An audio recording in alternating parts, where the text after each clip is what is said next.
राजस्थान महाराजाओं और शानदार किलों का प्रदेश अपने रेतीले दिल में राज भी छुपाता है। जैसलमेर के पास सुनहरे पत्थरों का शहर कुलधरा है। ये गांव वीरान पड़ा है, कोई इसे अपना घर नहीं कहता, बस फुसफुसाहट और परछाई ही बाकी है।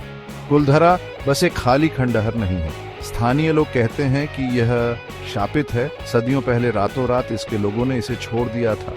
अब भी वे कहते हैं अंधेरा होने के बाद कोई भी गांव में नहीं रह सकता। ऐसा करने से दुर्भाग्य या उससे भी बुरा कुछ होता है।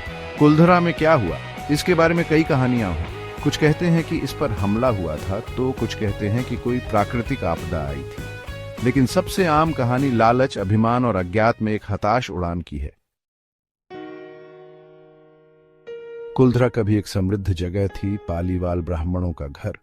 ये कुशल व्यापारी और किसान थे।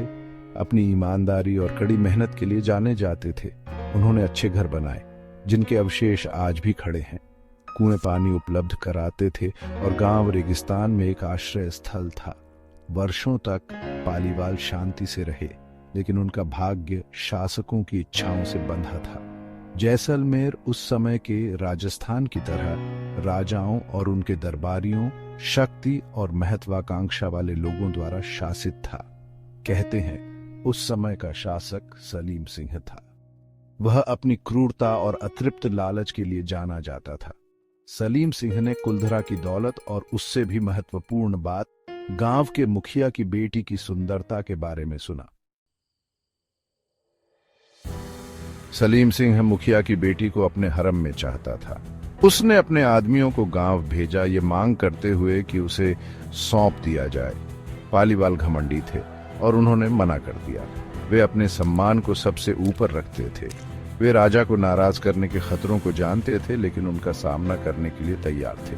कुलधरा में एक सभा बुलाई गई। पालीवालों द्वारा बसाए गए 84 गांवों के बुजुर्ग इकट्ठा हुए। वे जानते थे कि वे युद्ध में सलीम सिंह की सेना को नहीं हरा सकते, इसलिए उन्होंने एक अलग रास्ता चुना, रात में गायब हो जाना। अंधेरे की आड़ में कुलधरा और आसपास की बस्तियों के ग्रामीणों ने अपने घर छोड़ दिए। उन्होंने अपना सब कुछ पीछे छोड़ दिया। उनका प्यारा गांव रेत में समा गया। जाने से पहले ऐसा कहा जाता है, उन्होंने कुलधरा को शाप दिया, ये सुनिश्चित करते हुए कि उनके अत्याचारी को उनकी कड़ी मेहनत का कभी फायदा न हो। कोई नहीं जानता कि पालीवाल कहां गए। कुछ कहते हैं कि उन्हें राजस्थान के अन्य हिस्सों में शरण मिली। दूसरों का मानना है कि वे पूरी तरह से गायब हो गए, विशाल रेगिस्तान में समा गए। आज कुलधरा खाली पड़ा है, रेगिस्तानी धूप में तपता एक भूतिया शहर।